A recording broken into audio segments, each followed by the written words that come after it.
impromptu live. I'm sure eventually someone will show up. If you're watching this afterwards, that's why I'm not talking too much.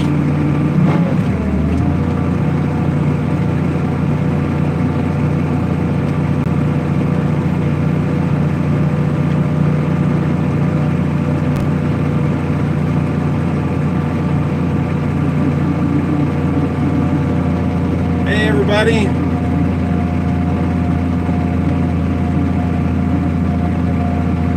Awesome Samson Farm.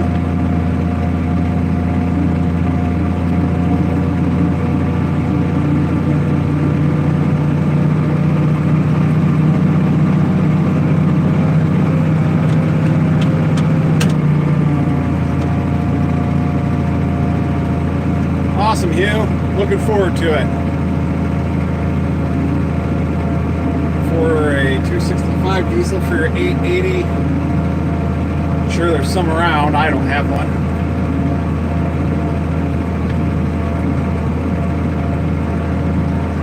Yes, no tilling corn.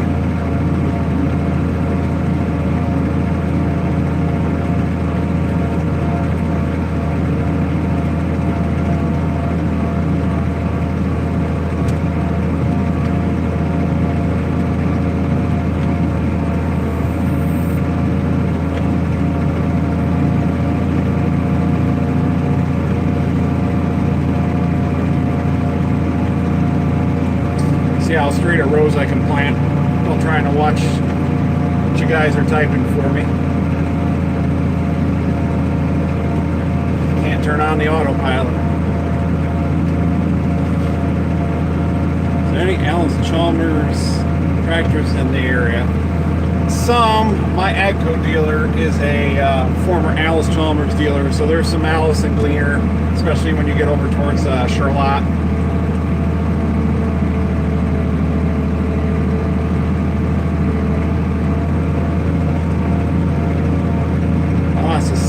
South Saskatchewan farmer. I'll have to check that out. I know we talked on his clutch job. Maybe he's done one since then. It's kind of hard to keep up with them all this time of year. 6 row.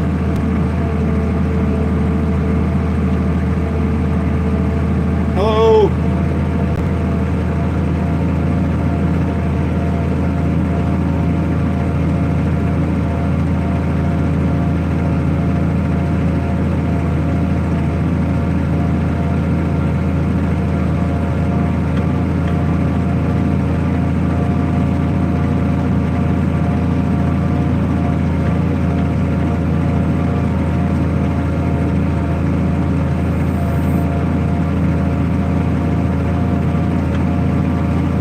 Donovan.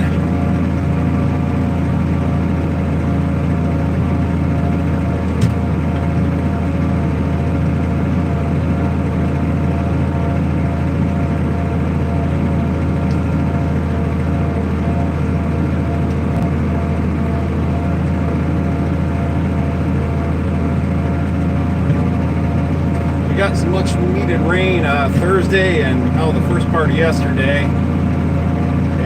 Sun broke out yesterday afternoon, the breeze picked up and dried off right away, but planting conditions are a lot better than they were prior to the rain. What is the rarest tractor you have? I would have to say the 1600 front wheel assist. There was only 28 of those made in 4-wheel drive. It was a tractor I've been hoping to find for years. And got lucky and one turned up on Craigslist, and then I didn't hesitate to buy it.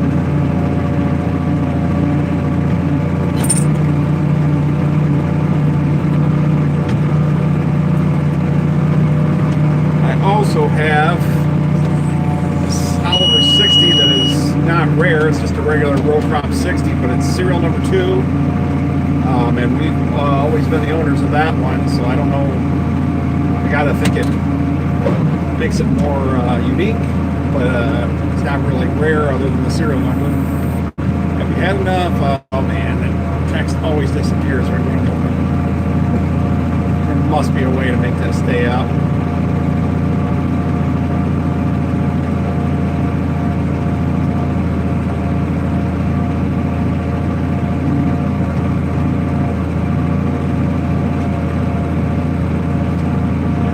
back there. I made a row unit jump.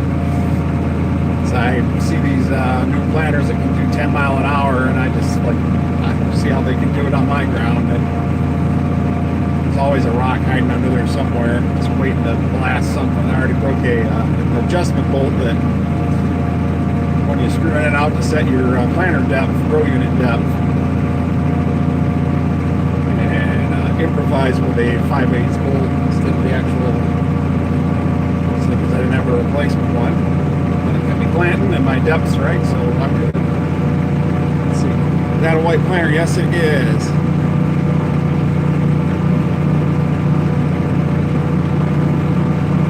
White 6608, I'm sorry, 6606. It's a double frame planter. The main reason I got it was because it was a double frame. You can put inner plant or 15-inch row all the way down to 15. That's not why I wanted it. A rocky ground again. My 5100, the lift wheels right between the row units. The rock might occasionally pop up and get pinched between there, and it snap the cage wheel right off the row unit. And I replaced, I don't know, 3-4 gauge wheels a year from that, and I haven't done one since. And things just don't get banged up as much because there's more room for rocks to flow through there.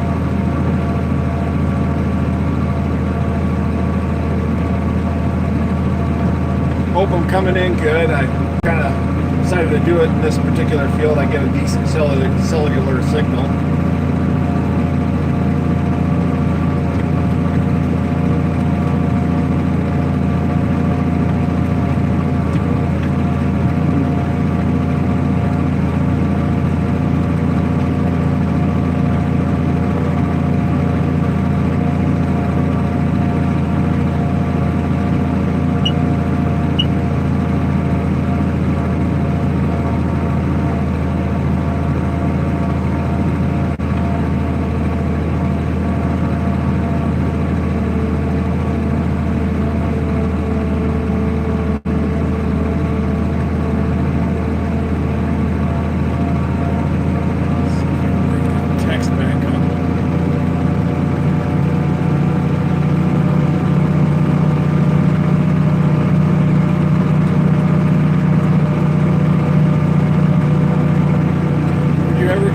Chalmers tractor for your collection.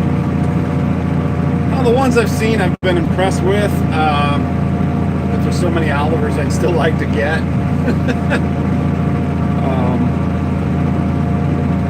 I like the Alice 220 front wheel assist. Those are a cool tractor, but they're also a rare tractor that brings top dollar, so I don't see me ever getting one just because of that. But I've seen a couple of them in my time, and they're neat. I like the operator station on them, very open and clean.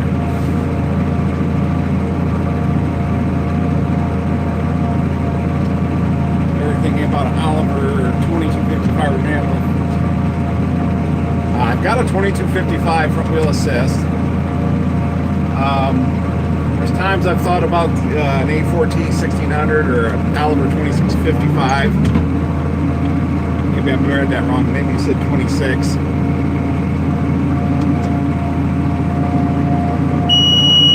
I know engine parts for those Moline engines are getting kind of scarce.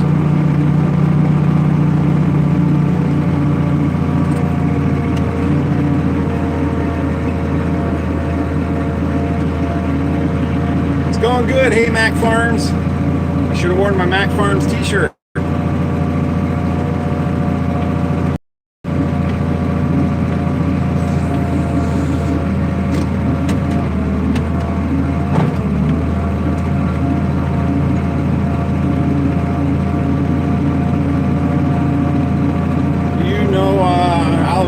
We have never met, just know him through YouTube. As far as Oliver 66 Farm Boy, he lives here in Michigan, but I would say probably a good 2-hour drive from me, from what I understand from where he lives.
like that.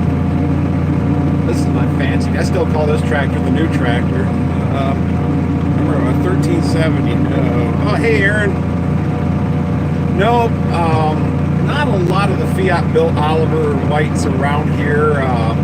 My family, my grandpa and my dad just didn't care for them. Didn't feel they had enough iron in them, and so they never pushed them much. They would sell 550s for loader tractors, and come back message. Yeah.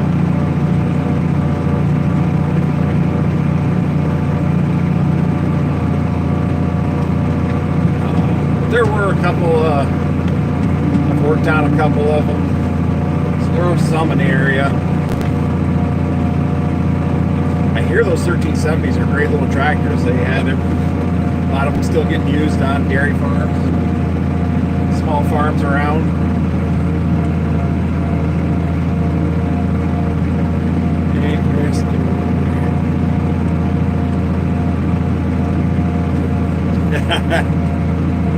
I stay up. See a lot of Fiat built ones around here. Cock shut branded. Oh well.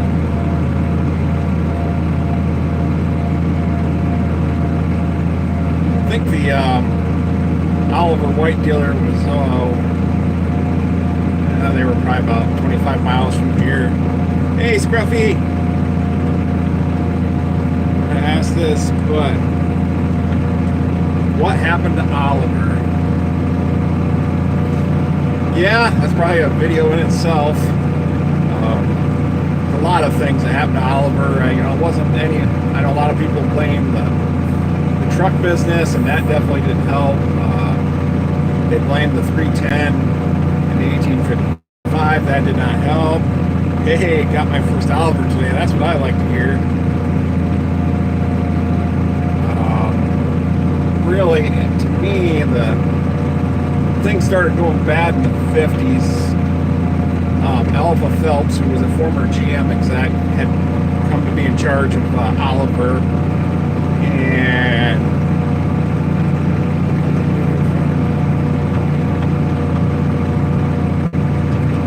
a lot of them in Ontario.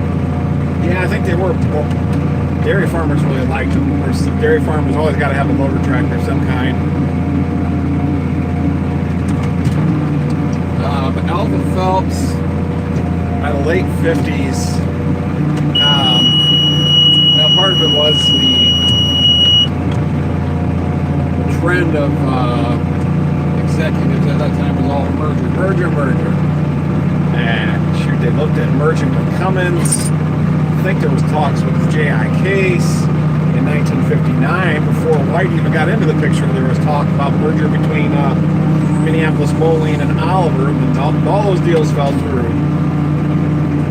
But Alvin Phelps, I think he was this old. He wanted to like cash in and get his money and leave. And he got in bed with these two guys, the Mailman brothers, some investors, and they ended up with a large, basically some controlling interest in the Oliver Corporation. And that's when they just were looking for a buyer. They were looking to flip it. That's when White got their fingers into it. White did put a lot of money into Oliver. Oliver, I don't know if they were as long without White. There was talk about canceling the 1900 program in 1958, which would have killed Oliver well ahead of anything else, because that was their next generation of tractors. Deere would have had the 4010 out. International was going with 6-cylinder, larger horsepower tractors. Oliver would have been stuck with the same old line if they discontinued the 1900 program. So that happened before White as well. And then really White invested money into Oliver, and the 60s were one of Oliver's heydays. They were making money, but then they were selling stuff. They were trying to become a full-line company. They were kind of late to the game. Deere and IH really had their markets established. They had a lot better dealer network. And that's what a lot of it comes down to. If you find good Oliver country, you find where... Hey, Adam. You find a lot of Olivers. There was a good dealer in that area. And so a lot of it just came down to their dealer network. There was no one out there to sell them and service them. And they did put effort into trying to expand that. And it's ironic to me that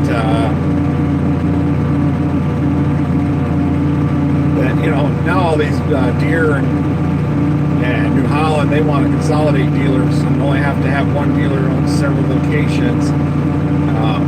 The opposite of what used to happen to make a company big. The same thing that got Deere big was the fact that there was a Deere dealer in every little town. A guy knew he could get parts, he knew he could get service, and now you got to drive a ways, but they've got the corner on the market. So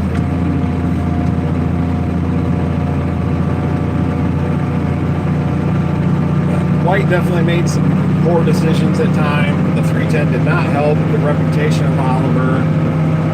They had the corporate tractor just about ready to go. It had some bugs to be worked out, and they just threw that out. There was infighting between former Minneapolis Moline management, former Oliver management. They kept moving around. The Minneapolis Moline guys wanted everything to be in Hopkins, Minnesota. Oliver guys wanted everything to be in Charles City. And White wanted everything to be in Chicago. And I don't know how many times offices moved, and that ain't cheap. So I'm sure someone wrote up some report that said, hey, we can save money by moving to Chicago or whatever, right? Fudging figures ain't that hard to do. It happens all the time. And then he probably got a bonus for coming up with this plan to move cities and costing the company money in the long run, which cost him even more because he got a bonus.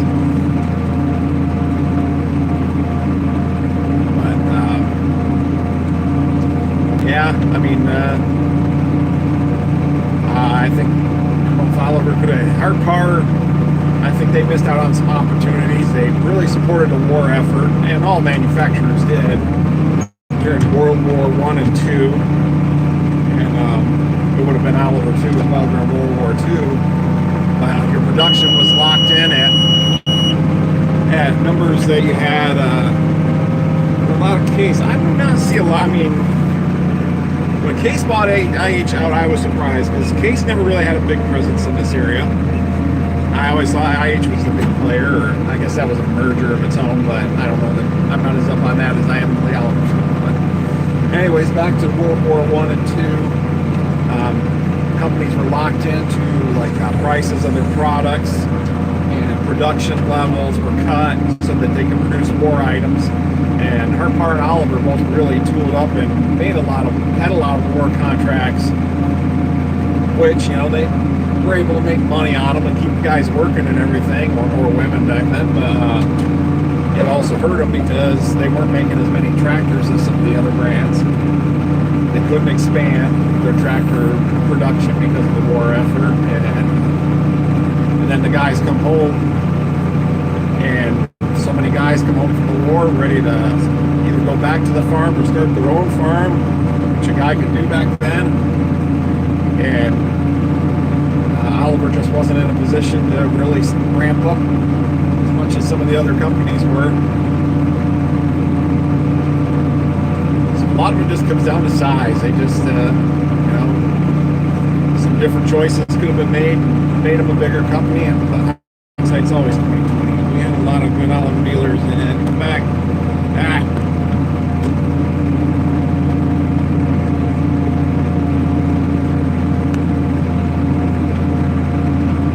Oops. Don't know what I did. Now I've planted a crooked row. There we go.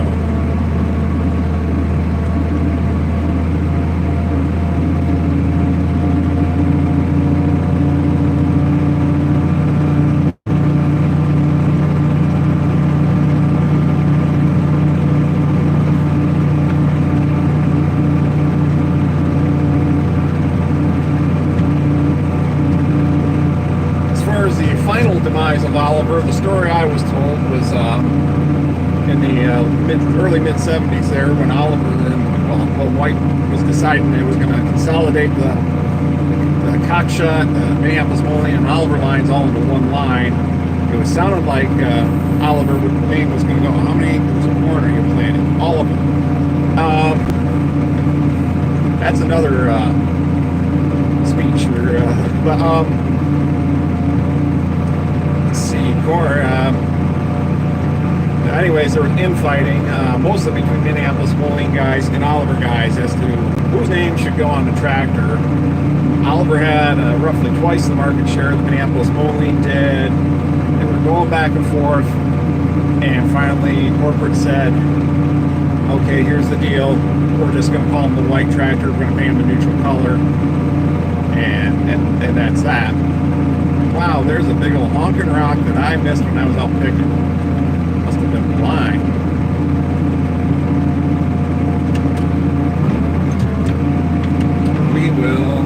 We'll make a crooked road here and we'll skirt around it.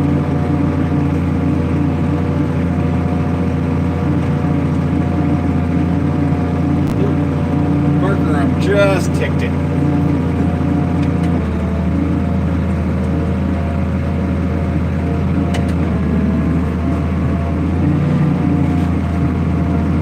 Hey Chris, I'm back. Your wife yelled at me for being on my phone when we were eating dinner. I told her Chris is doing a live. Well, she should understand. Maybe my wife is watching right now. I haven't had supper yet. Usually I'll stop for lunch, but I'll work through supper and just get something to eat whenever I do go in during planting and harvest. Imagine going back.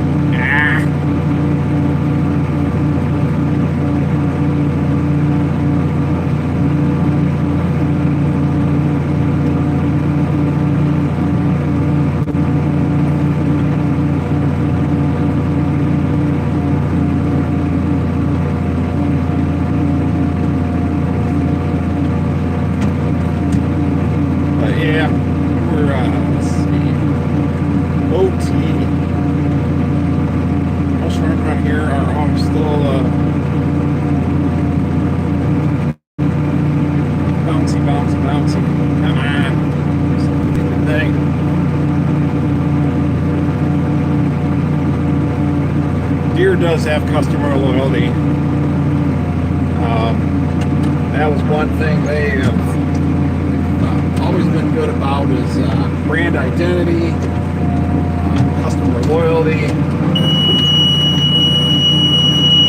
I swear they could give tractors away and just make the money off merchandising, but they wouldn't do that.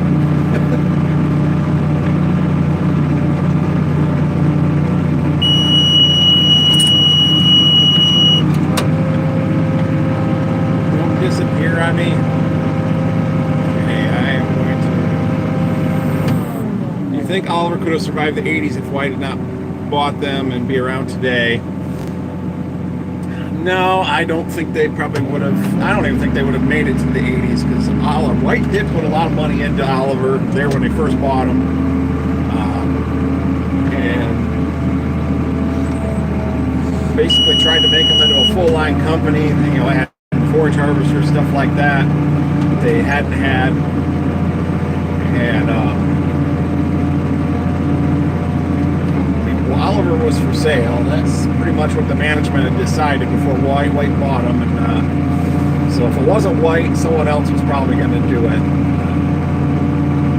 Oliver's management in the late 50s was just very old across the board, and most of them were just like, yeah, I'm ready to retire. You know, let's just sell it. They have no thought about trying to pass the torch. Okay, I'm going to stop and try to figure out how to make that text stay up.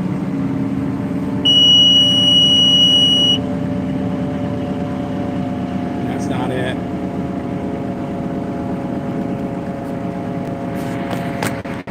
Maybe if do I turn it? Rotate device.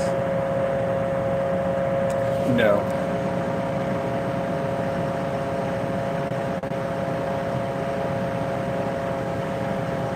Hey! Hi. It's my father-in-law is watching in the room. My mother-in-law. I'm back.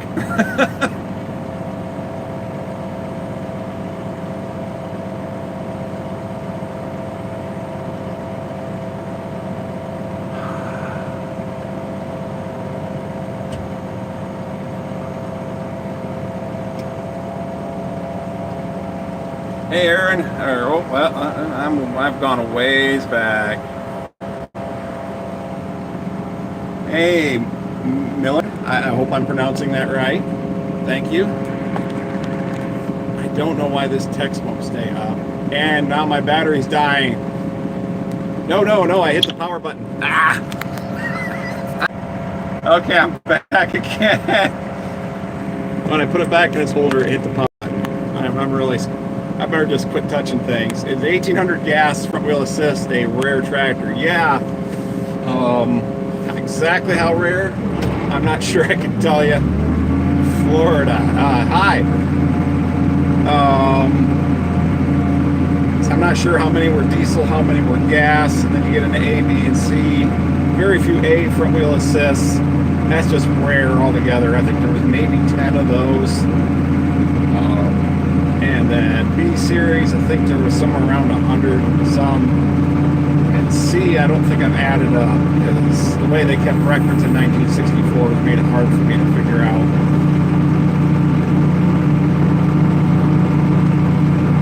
Hello, Ethan.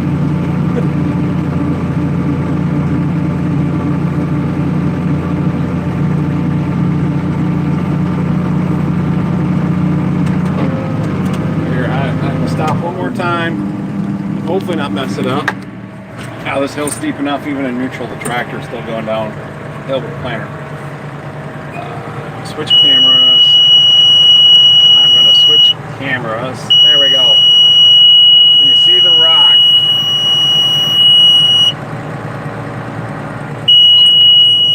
I'll be quiet.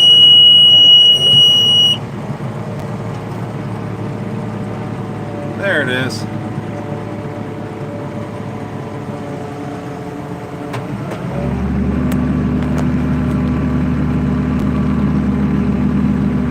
How many corn, what do I think right to repair? I'll get on that in a moment. Someone already asked about how many acres of corn I'm going to plant, and, you know, I think farmers give that information out too easy. And here's why. There's an app out now. I know of several of my farmer friends that have it. It'll tell you how much rain fell on your field, how many growing degree units you have, and you just got to put in, you know, where your fields are at. You can put in your crops and stuff.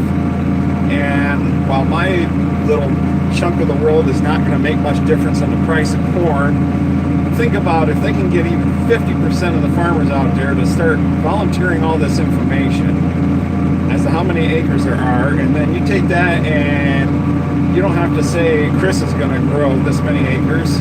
You just have to know that there's this many acres in Michigan that got an inch of rain last week, and they got this many growing degree units, so it's doing good there. Iowa got this many, and we know there's this much corn, this much beans there. We know how much many bushels are going to be this fall, and we can start investing in the grain markets, and we're basically giving them all the information they need to, I don't know, I wouldn't call it manipulating the market. That's a little bit strong of a word, but it's not really in secondary trading, but we're making their job a lot easier, and it doesn't benefit us at all, other than we get an app that tells us how much rain fell in our field, which doesn't change anything because the rain fell whether or not you know it. It's like the tree falling in the woods. It's still rain. Now, if you got an irrigation system, knowing how much rain fell might make a difference on you turning the sprinklers on. But training is a little better. But other than that, oh, I know that monitor sound. Oh God, yeah, you got the rag shoved in there. So yeah, so I've gotten to where I don't tell any more than I have to as far as the number of acres I'm planting and stuff. I don't think anybody's going to go data mining YouTube. kind of my stance on the whole thing is we as farmers really need to be a little more secretive with our production amounts if we really want to. We're the ones that should be making the money, not some investor sitting in a Chicago office somewhere waiting to raise his hand because he knows that the crop's got to rain because of this great app he put out, which was genius. I mean, I applaud it. Like I say, it's my little bit of data ain't going to make hardly any difference at all. But if we all think that, then all the little bits of data add up to a bucket full of data, and they know what they're doing.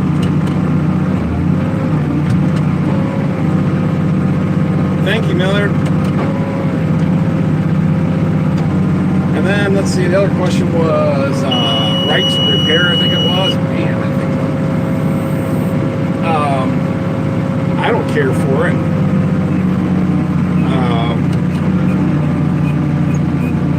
The way I understand it is like some of the newer deer equipment.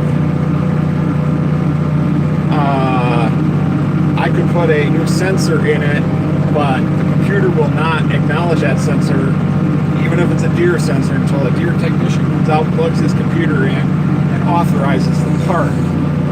So essentially, you are stuck with them doing your service calls. Even if you do the labor, you're still going to pay for a service call. There's no aftermarket anymore if that keeps going. And then I worry about the life of it. You know, pretty much any software company out there stops supporting their software after a given amount of time. Sure, they update it. You know, Windows is still going, but try to get support for Windows 98, Windows XP. You can't. And I fear that could happen to some of these tractors where, well, that's the end of its service life. We don't make enough money off from supporting the software for that tractor. Hopefully they would unlock the software and say, okay, after a certain point, but then it's almost like saying we no longer own the software, and they don't want to do that. It opens up a can of worms for them. So I can see it being a bad thing in the long run. An expensive thing now. I mean, I keep hearing about these guys that are buying an older combine or older tractor as a backup for their newer machine, because if the new machine goes down, and if it's something as simple as the computer just shuts it off because it's got a bad sensor, you know, they want to keep going, and it might be 2-3 days before the tech can get out there and plug in and see what's going on. And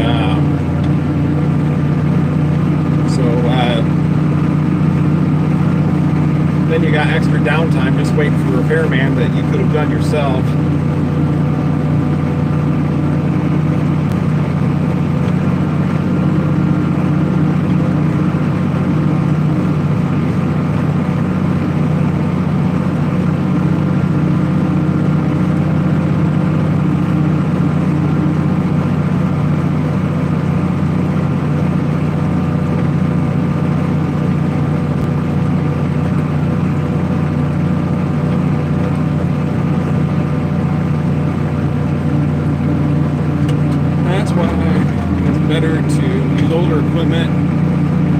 I agree. I can go to machinist and get a part made if worse comes to worse, but I don't know too many guys that can make me a new circuit board if the computer goes down. See that 1800 is made. That'd be great. Planned obsolescence. $600,000 and unusable in 10 years. Yeah, I think you pretty much nailed it. You notice the difference with the new rubber on the 6125. It's been so dry around our area this spring. Traction has not been an issue. So, honestly, no. What I would notice with those bald duals is they would hold me up going through a wet spot, which was great for the flotation, but they'd keep the inner tires from digging in, and I'd start losing traction without going down. And that was the nice thing about the power shift. I'd bump up a couple of gears and keep my speed the same, and basically mud bog it through or whatever if I hit a wet spot. But Yeah, I haven't. I mean, this field I'm going through right now, I've been through a couple of spots that can be kind of tricky at this time of year, and I'm kicking up dust. It just, I've got good soil moisture down in there, but we had very little snowfall this winter, had very little rain this spring, and so it's just, yeah, the tiles ain't running, drainage ditches are empty or low, so traction has not been an issue. I think it might ride just a little better because I moved the radials out to the duals, and I've got them running softer than the inner wheels, and so those old duals that were bald, were they 10 or 12 ply? They were some heavy duty tires. They were old rubber that was stiff. They didn't have much give to them, so they would ride a little bit rougher. They were the tires that came, the duals that were on my 2050 when I bought it. Who knows how long they'd been on that tractor. Have you ever dealt with the tractor doctor in Wisconsin? Oh, I've never bought anything from him. I've seen pictures of his incredible collection. I'd like to make it up there one of these days.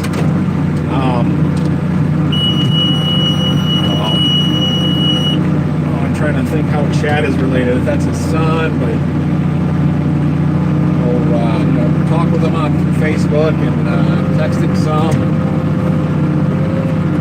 But haven't actually bought anything from him.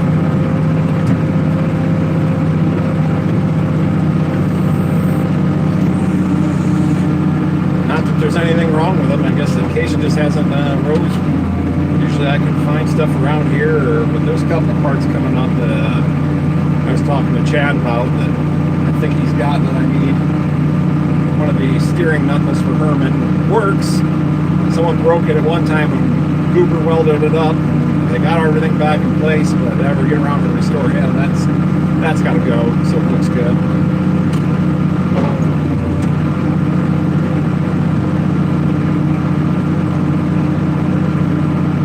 Got 53 people watching. Thank you.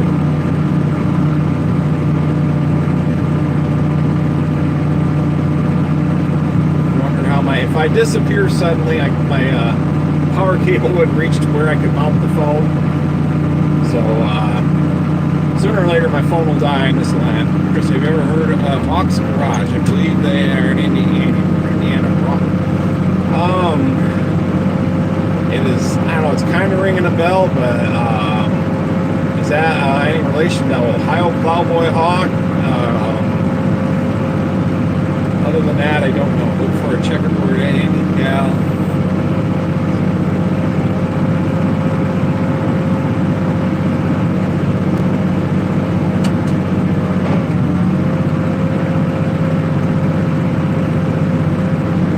I really enjoyed your channel. We have been on folks for years.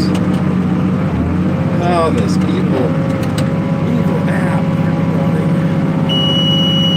Only left for the 1955 some grade 8, but love it just the same. Awesome. They were big rolling guys. Used to soup up injection pumps for us when I was younger. Okay, now,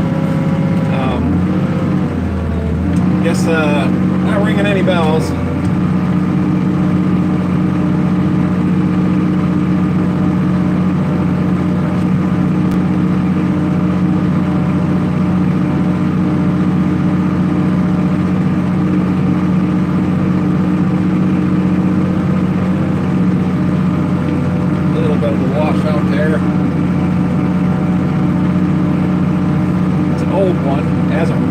Out. Last time I had a plow day in this field, of course, got a little wash out there. Seems like you plow stuff, and that's when you get the big rains. Murphy's Law, I guess.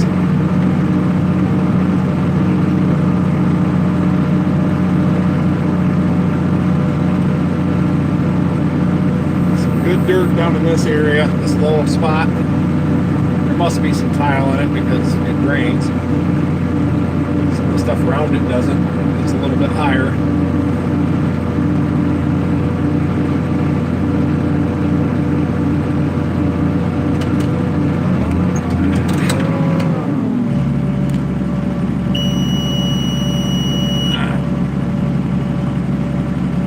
price of rubber seat springs for Super 88, $100. Wow. Yeah, I haven't bought a set of springs for a little while.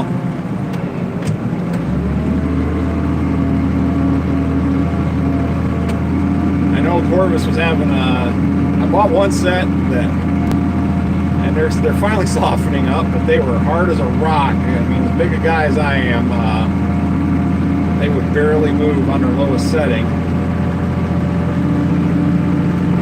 I ordered me a switcher a couple months ago. Awesome, Cody. I'm hoping you got it. I'm wearing the new Low Seas Home for Wayward Oliver's t-shirt. Most of the prints on the back. It's on the store too.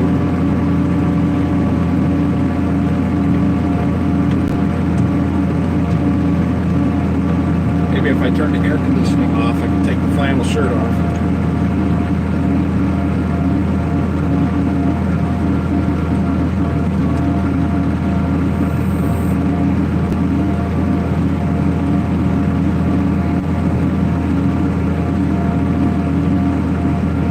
If I've missed your question, I'm not ignoring you, just trying to drive at the same time, so feel free to type it again. Hello from Kent, Ohio. Correct me if I'm wrong, wasn't Cockshut the Canadian version of Oliver?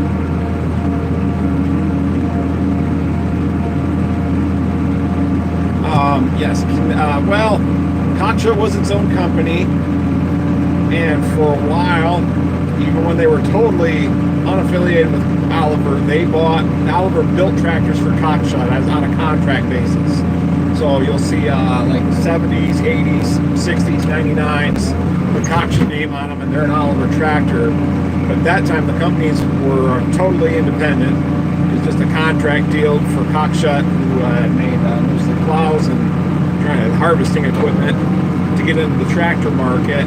And then they started building their own tractors and discontinued getting tractors from Oliver.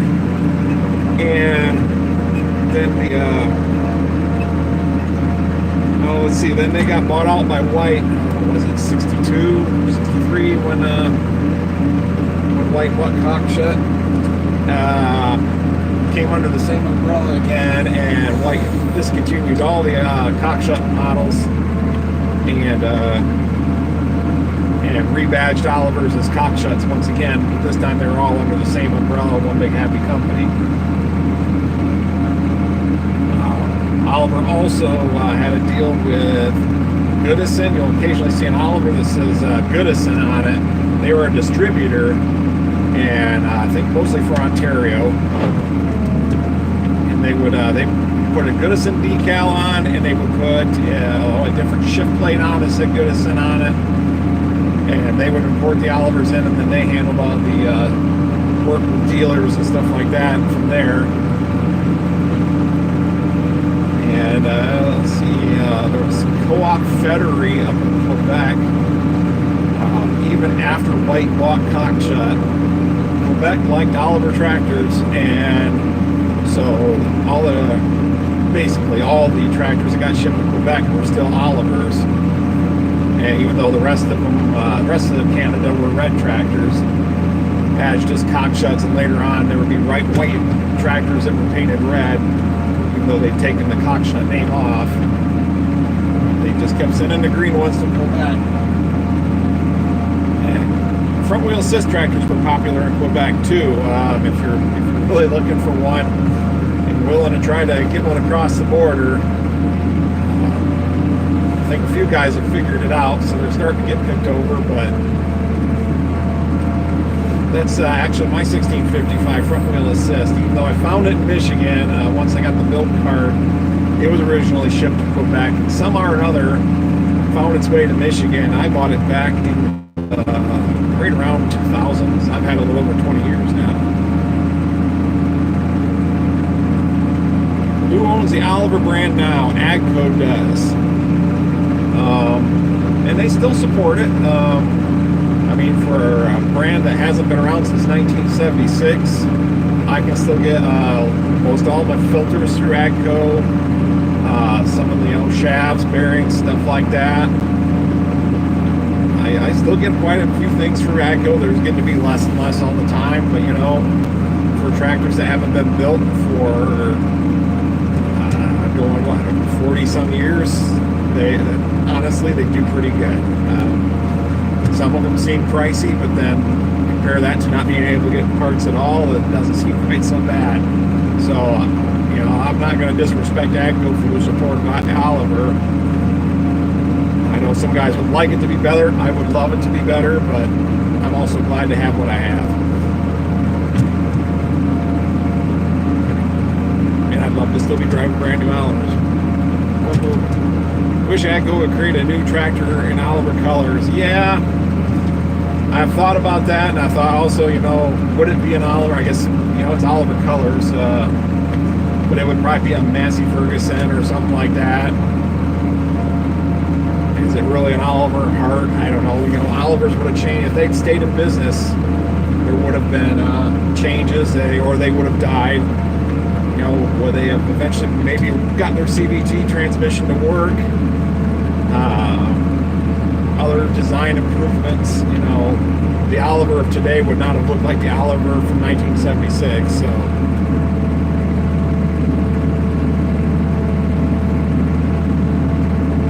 So I guess you know, I've seen a couple of newer tractors. It seems like they're going to move all the big iron being Fendt branded. Yeah, that seems to.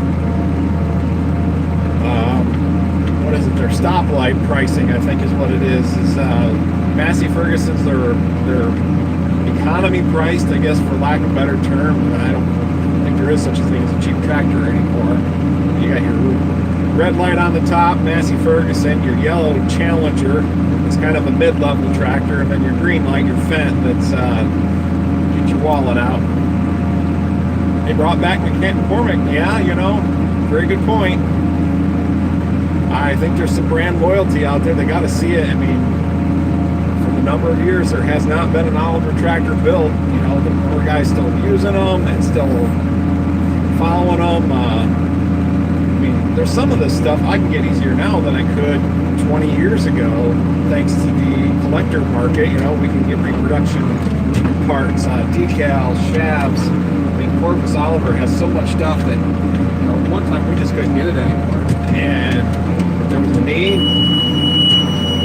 They filled that need. My headlight in here is bumpy because this is where, if you watch the 4220, whoa, Adam, thank you. Thank you for the cool story and knowledge you've shared. That's very kind of you.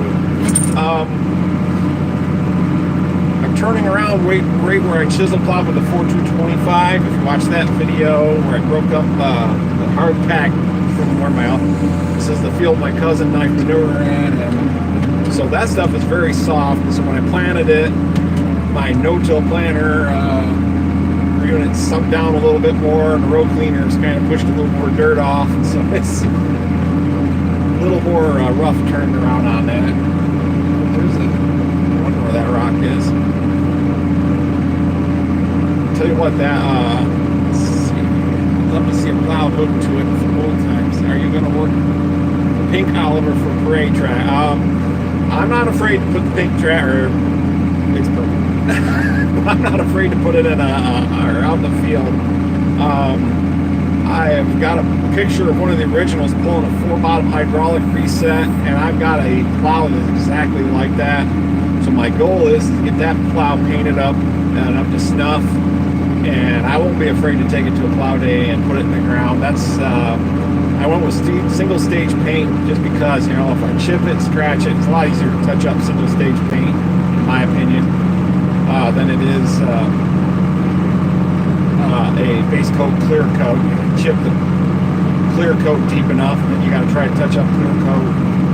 I guess they both have their advantages, but I also just didn't want to get too expensive on paint for something that I know I switched it over to a dual speed PTO, and it's all set up. Basically, I can mow hay with it. My disc mower is 1,000 RPM, and that tractor originally had a single speed, so too late to plant. Hey, Mike, I don't know. No one's giving me any sweet corn seed. I guess it's too early. The seed hasn't arrived yet. I'll have you know, the 1550 whole different ride now that it actually has a cushion on it. Mike there, he's a high capacity dealer, and he sold me some new seats. Got a new one for the 1850, but you got any Oliver brochures? I have a lot of Oliver brochures. My family was kind of the mind, better not throw that away, we might need it again.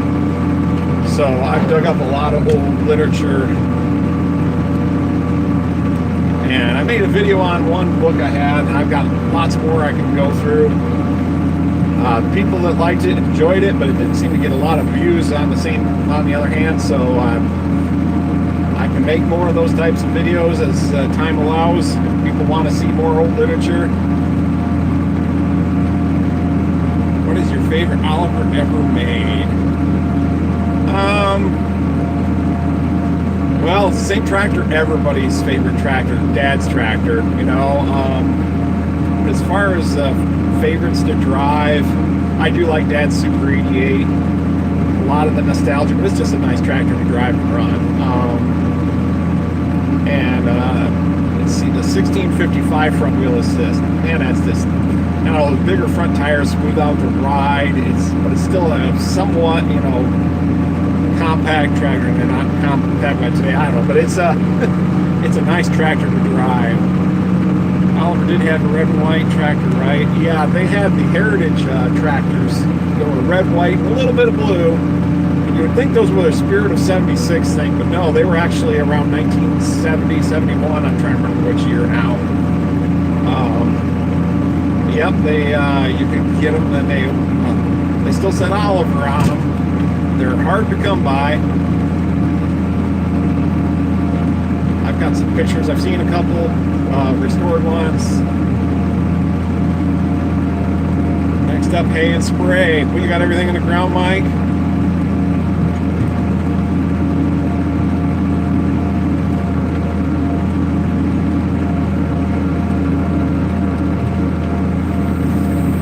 It's cold here in Michigan. We had a little bit of frost this morning. Yep, 1600's a nice one. Of course, Herman's fun to drive. I do enjoy driving him.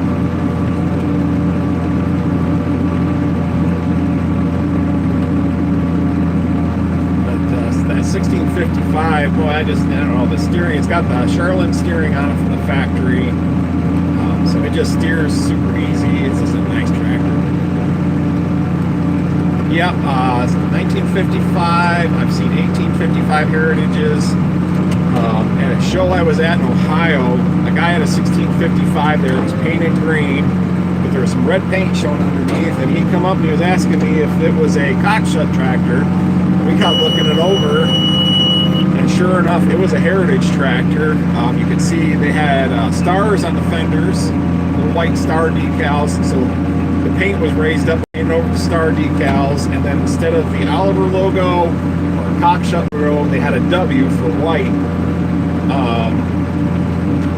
I think a lot of them did have the white beam on them, now that I think about it, but they had a blue W on in the grill there of the 55 series on those Heritage tractors, and you can see the paint peeling off from that. He had the W, he had the stars on the fender. He was super thrilled, because that's the only 1655 Heritage I've ever come across. I said, well, don't let anybody tell you it's anything else. You got a rare tractor there, so he was very happy. He was planning on restoring it, getting the paint stripped off, and whether he's going to repaint it or try to bring the original back. And I haven't heard anything. That's been probably 10 years since I came across that one. Yeah, he was definitely happy, and I would have been too.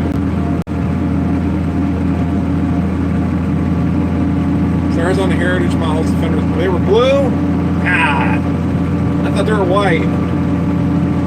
Now I got some know-it-all correcting me on YouTube. Thanks for the correction, Mike. I was thinking they were white.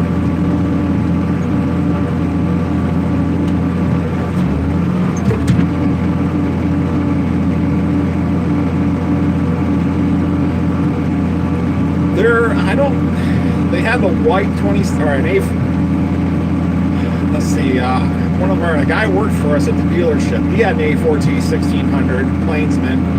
I'm trying to remember, it was red.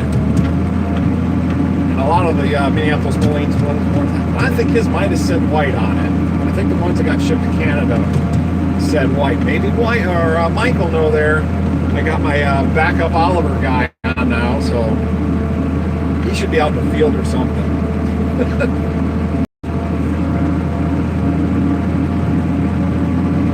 You and Oliver 66 Farm Boys always work on your own equipment. Really fun to watch you doing that. Thank you.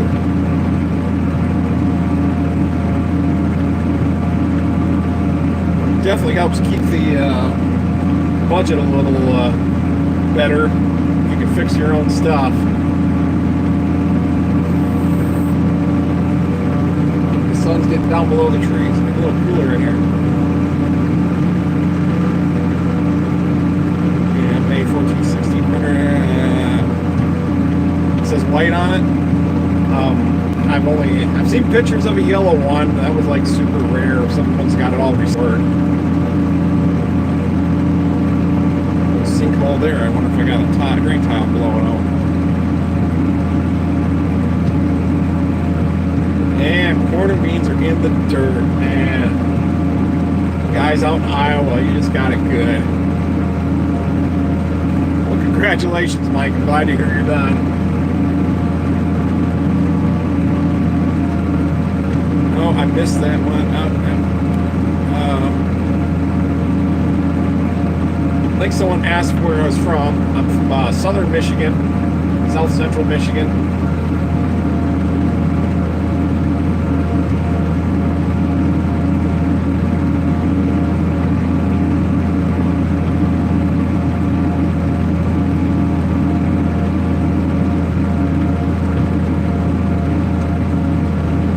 Dry, windy. We were very windy today. We got rain yesterday and it dried off pretty quick. I finished another project rather than getting back to corn, cleaning up some brush. So it's going to be to that field pretty quick anyways. It gives them time to dry out. Moisture was fantastic this morning, about perfect. And it's been very windy today and it was getting dry on top. Now that the sun's gone down and the wind's died down, moisture must be wicking up. I can see it a little better. There's a couple of times there, it was hard to see where my mark was because it was drying right back off and I wasn't making too aggressive of a mark. I might have to get auto steer.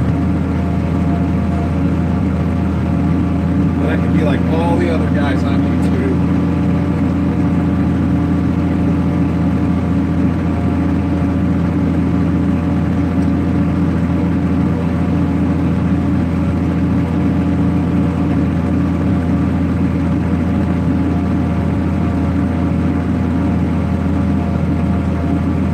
Another Oliver tractor today, what it would be and why? Maybe I just need to drive slower.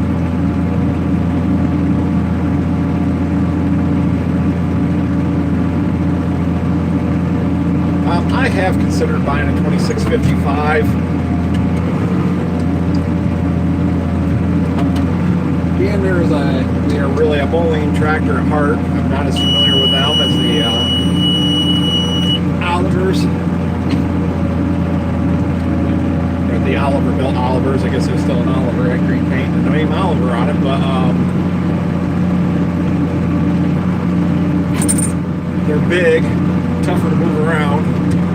Then again, Herman's big. He doesn't go too far from the farm.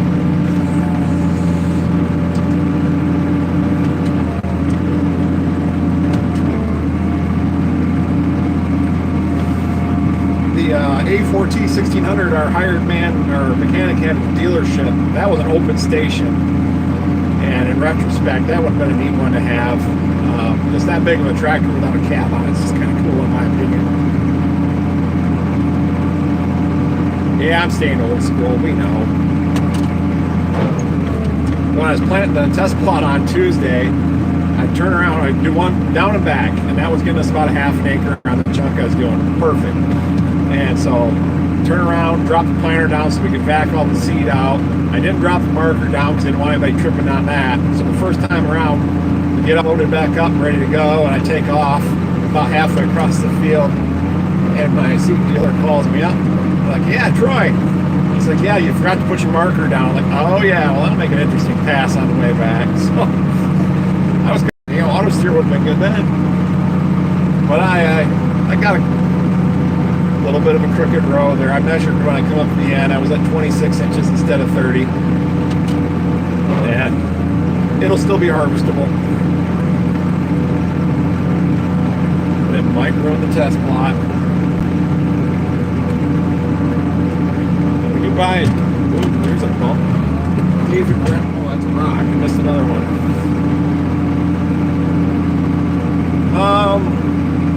One time the David Brown built Olivers, I didn't really want anything to do with them, and then I wrote an article about them, and they're actually a pretty impressive tractor. The neat story behind them. It's been so many years since I wrote it, I can't remember all the details, but don't see them for sale too often. Then I always figure, well, that's money that I could put towards a Charles City or South Bend built Oliver. So if I win the lottery, I'm going to buy all those tractors you guys are suggesting.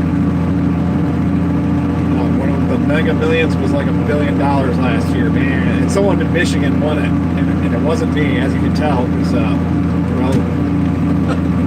I'm still planting corn. Well, here's a bit of a sinkhole. Must have a tile going bad there. Well, that's something to remember.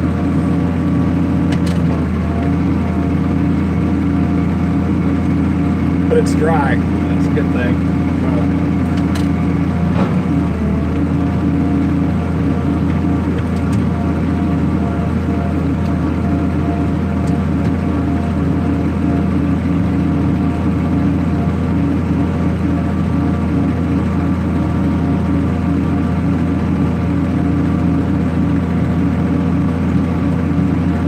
I'm surprised my phone battery lasted this long.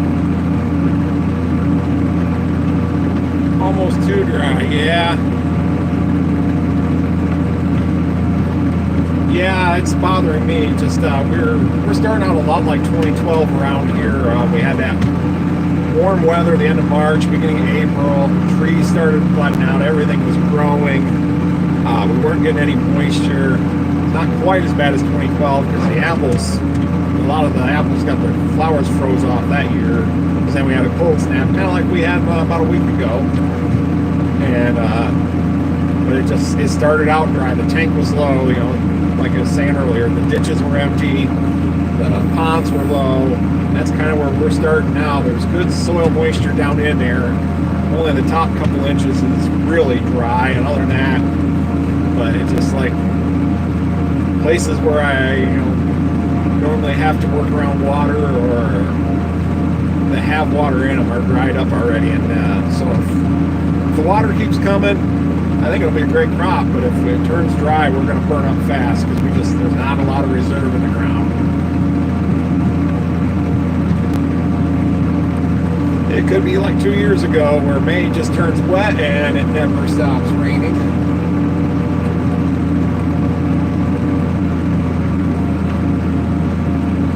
I'm planting way back in the back 40. Now this field's 152 acres. So now you know at least how much part of my corn is. But this is almost the exact same spot I planted corn for the very first time. Way in the back where no one can see the crooked rows. So that works good for live feed too. So when someone's driving by and they're like, hey, that looks like Chris Los's place. My other secret is the plant parallel to the road, then no one can see your road. Hey, there's a couple white tail popping through the smoke. 3, 4. They were getting ready to come out and munch for the night, and I had to go and scare them off.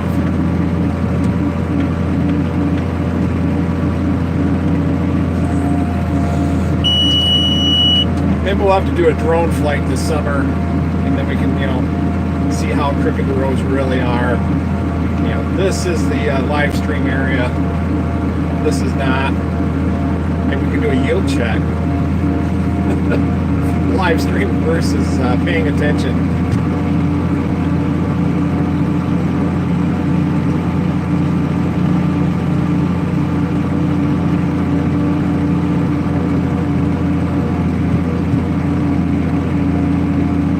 Hey Aaron, I hear you guys are dry up there in New York. Is that still the case? Yes, I am planting M&W seed again. My test plot does have 4 Pioneer varieties in it.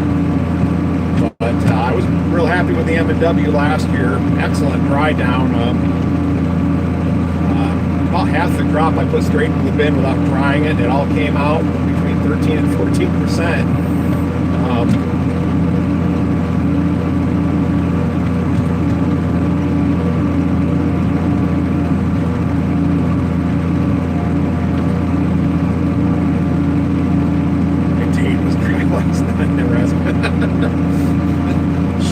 Can't say that stuff.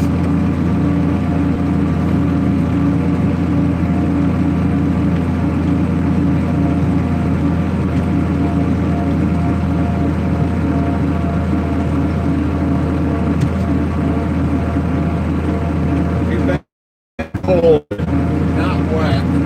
I had everything ready to roll a week ago. Ground was in great shape. It was so cold.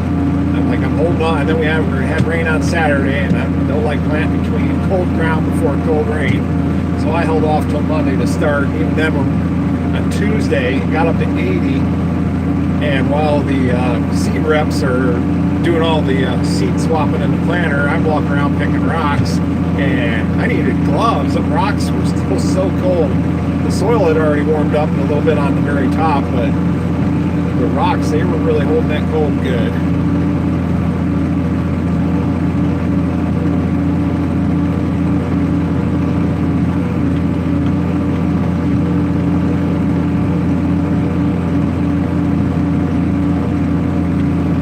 Like I said earlier, if I your question, please feel free to enter it again.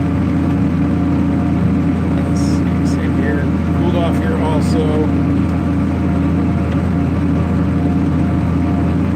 Someday I'm going to figure out how to make this leave the messages up. I don't know why I can't just leave them up. I know what I'm doing. I don't need to see me. It snowed last night. Wow, we had a touch of frost on the roof. A couple low spots. I think it's supposed to be upper 70s tomorrow, so that'll be nice.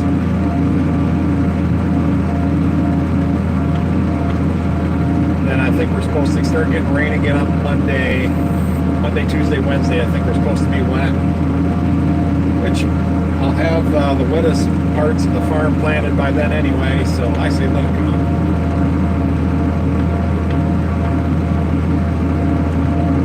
Just knocked off for the day, cleaning ditches. Yeah, we irrigate the hard way.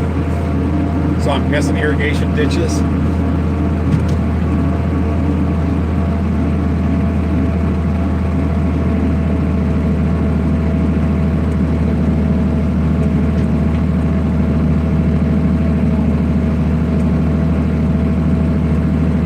In my younger days, this hill here drops off pretty quick.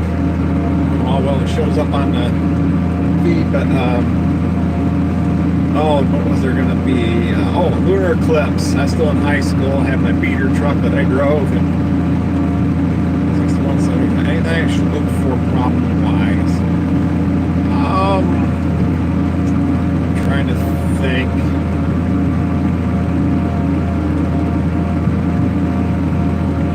Not anything I can think of right off. You know, the normal check the fluids for, you know, glitter in the fluids. If like the power shift oil, smell it. If it smells burnt, the clutch packs probably are getting that way too. Drive it around and drive it enough to where the transmission warms up, because they definitely shift roughly when that oil is cold. You're supposed to calibrate them when everything's warmed up, because that's the majority of the work they're going to do. Yeah, let's see. You know, just try out all the functions. But if they're taken care of, they seem to be a pretty good tractor. I've heard like the some of the front wheel assist parts that has a ZF axle in those tractors, or all these bigger, later whites. And ZF's still in business, but they've already discontinued some of those axle parts. I know some of the parts from American Series front wheel assists are possible to find. It's like I can get axle parts for my 1800 front wheel assist that's in 1964, but if I had an American Series, it was from the late 80s, early 90s, and it was four-wheel drive. I couldn't get four-wheel drive parts. Yeah, and I've heard like John Deere use the same front axle on some of their smaller tractors, and they have the same. They're the same boat. CF makes the parts, and they don't, even though they're still in business.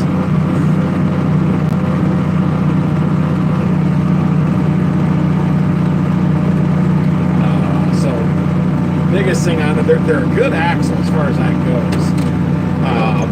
Keep an eye on oil levels. Don't I think they just front axle or front wheel assist axles, or some guys just kind of like, well, they work and they forget about them until they break.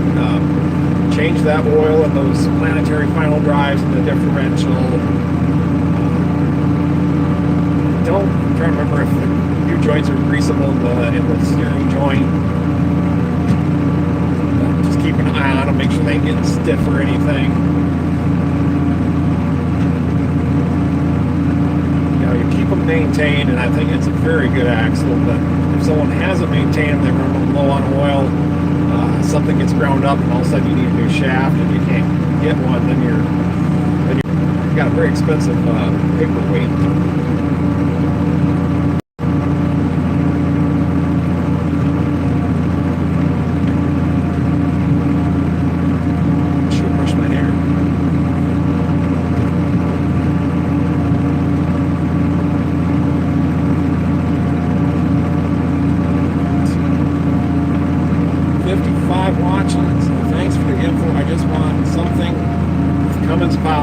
That's got the 8.3 Cummins, so definitely good there.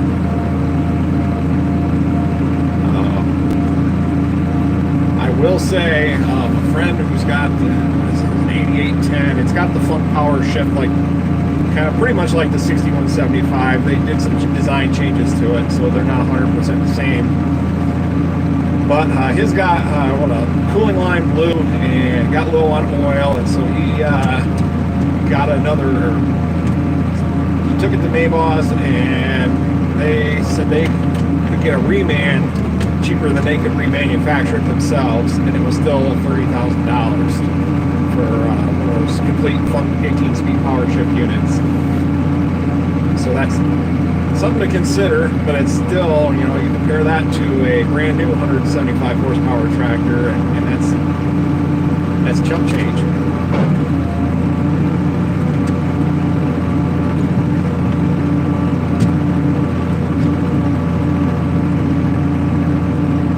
Understand ones on, for some reason, ones on dairy farms seem to be the worst.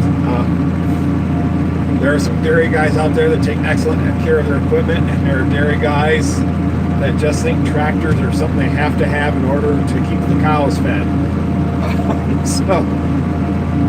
And I get it, you know, dairy farming is very hard work. You know, they are up pretty much around the clock, so it doesn't leave a lot of time to take care of equipment. You know, you got to get stuff done, but because of that, it just seems like the power shifts that were on dairy farms for some reason just tend to fail more. They probably have more hired guys too. You know, you put someone on a tractor out in the field to plant corn because you want to take care of the cows. That's where the money's at. And if you could or wanted to brand a tractor when you buy today, I would probably buy a Massey Ferguson. The very last whites were Cummins powered with a Massey Ferguson rear end. We had a couple on order, but that was right when we closed. We canceled that order, so we never had one in. We had some Masseys on the lot. We had picked up the Massey Ferguson contract, and the last about 5 or so years that we were open. And I liked the ones we had on the lot.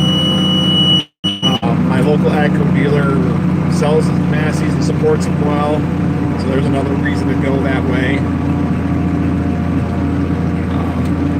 my local AGCO dealer actually was a New Holland dealer as well. And New Holland was giving them grief about not being a multi-location dealer. And so they're breaking their ties. They've got parts for like another year now, but they're severing their... Oh, there's my first little battery warning. Not much longer left. They severed their ties with... in the process of severing their ties with New Holland. And it was all over... They're a one-location dealer. They do a good business. They do a good job, and they didn't want to get into this whole multi-location thing, or they didn't want to sell out either. And so they are definitely pushing the AGCO line more now, and more Massey Ferguson tractors.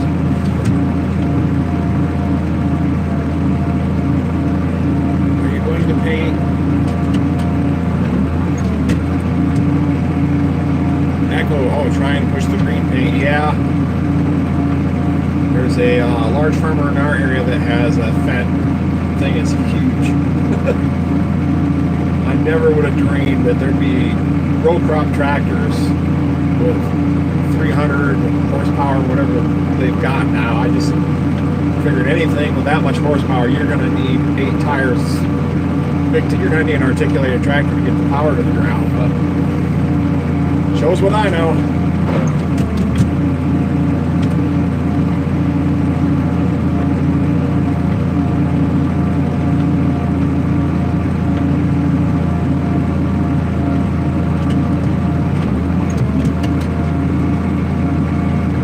Out, there's a stump right over there. When we bought this property that I'm just coming off from on the old home farm that I grew up on.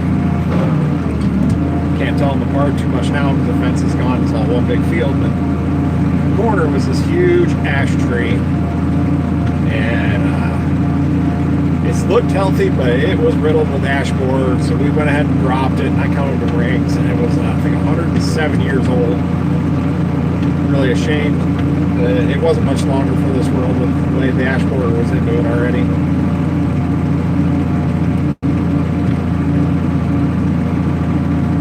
When it hit the ground, it just busted into pieces. It was already in the process of dying. It had a lot of leaves. It didn't look healthy, or it didn't look unhealthy from a distance.